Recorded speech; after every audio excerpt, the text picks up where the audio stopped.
अस्सलाम वालेकुम। मैं हूँ अली गफ़ार।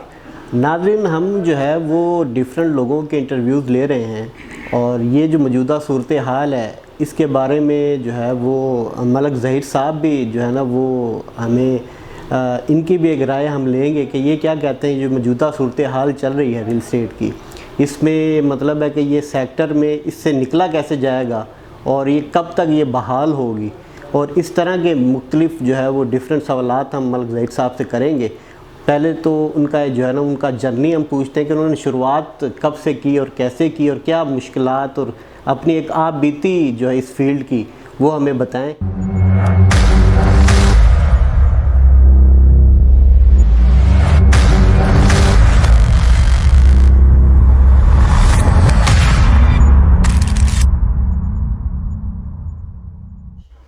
वालेकुम अस्सलाम जी, अली गफ़ार साहब, बहुत शुक्रिया आपका। मैंने सर जो हमारी आप बीती है ये 2016 के अंदर मैंने जो प्रॉपर्टी को ज्वाइन किया था। इससे पहले मैं एक जो जगह पे जो वहाँ पर जॉब कर रहा था, तो जॉब के दौरानिया में जब जॉब मैंने छोड़ी तो जो एक और जॉब के ढूंढ रहा था, तो लोगों ने कहा कि नहीं यार, आप प्रॉपर्टी सेक्टर में जाएँ तो यहाँ पर आपको बहुत ज़्यादा जो चांसेस मिलेंगे आगे जाने के लिए।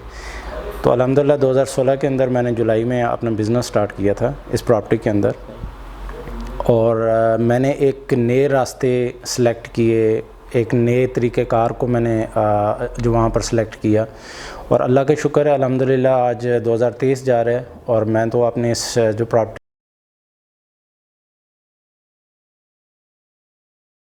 में बहुत ज़्यादा खुश हूँ और अच्छा स्टेप है। और मैं तो यंगस्टर को भी ये पैगाम देना चाहूँगा कि अगर वो इस प्रॉपर्टी में आते हैं तो उनके इस रास्ते में बहुत सारी मुश्किलें आएंगी, बहुत सारे तरीक़ेकार रास्ते के अंदर आपके जो पुराने रास्ते थे, जो पुरानी सिलेक्शन थी आपको अपने इस जो बिज़नेस को करने के लिए, उसको हटाकर अब नए रास्ते को सिलेक्ट करें, नए तरीक़ेकार को चूज़ करें, तो इंशाल्लाह उनके लिए ये भी रास्ता बहुत आसान है प्रॉपर्टी के अंदर इसको हल करने के लिए। प्रॉपर्टी एक बहुत अच्छा बिज़नेस है और जो बहुत अच्छा एक वक्त चला सकते हैं आप, अपना फैमिली को आप चला सकते हैं। बहुत सारे लोगों के साथ ये एक इंडस्ट्री है जो कि कम से कम 40 to 45 लोग जो मुख्तलिफ जो कंपनीज़ हैं वो इसके साथ अटैच्ड हैं, और बहुत सारे लोगों का ये बिज़नेस इस वक्त जो है चल रहा है।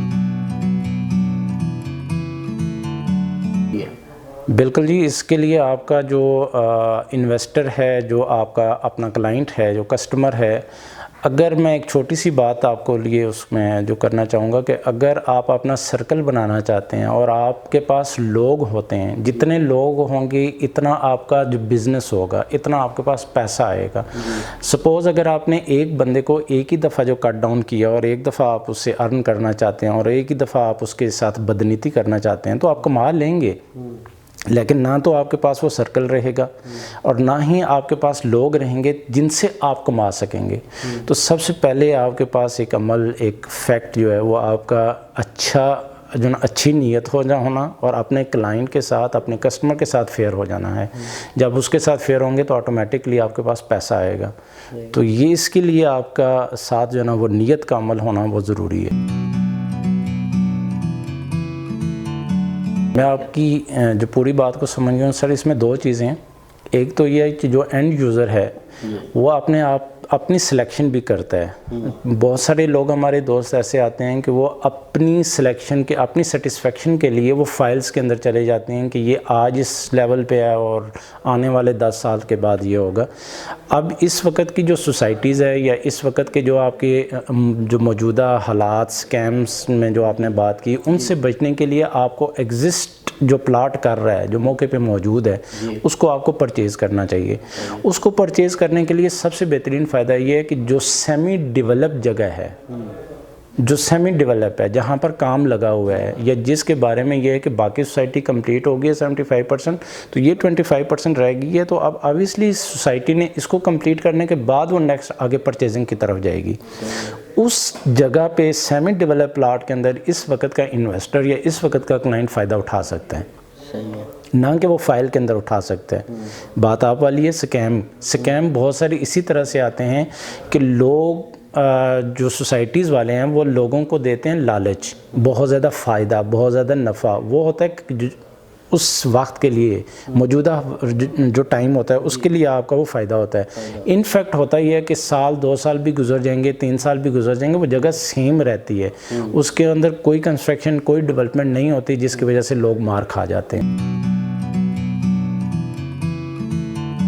फ़ाइल का जो पूछा है कि ओपन फाइल होती है और एक फ़ाइल होती है क्लोज फाइल होती है। सर ओपन फाइल वो होती है कि आपने डायरेक्ट सोसाइटी से एक फार्म लिया, आपने उसको डाउन पेमेंट दी और सोसाइटी ने आपको 2 फाइलें आपको जो ना एक फ़ाइल दे देते हैं। उसमें 2 पेपर होते हैं, एक सोसाइटी के पास चला जाता है और एक जो कस्टमर होता है, जो बायर होता है, उसके पास रह जाता है। ओपन फाइल में जो किसी का नाम नहीं लिखा हुआ होता, वो जस्ट एक उस फाइल उस सोसाइटी का फॉर्म होता है जिस फॉर्म पे पूरा डाटा लिखा हुआ होता है, लेकिन उसमें आपका डाटा का इंदराज नहीं होता, उसको ओपन फाइल कहते हैं। उस पर वो क्लोज़ नहीं होता, नाम नहीं लिखा होता।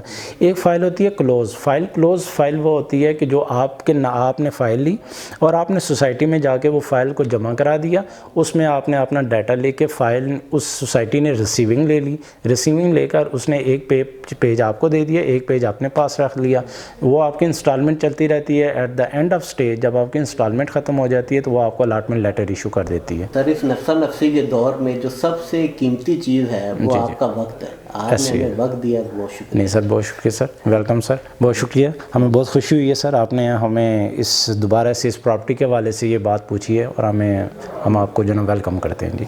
बहुत शुक्रिया sir, thank you so much.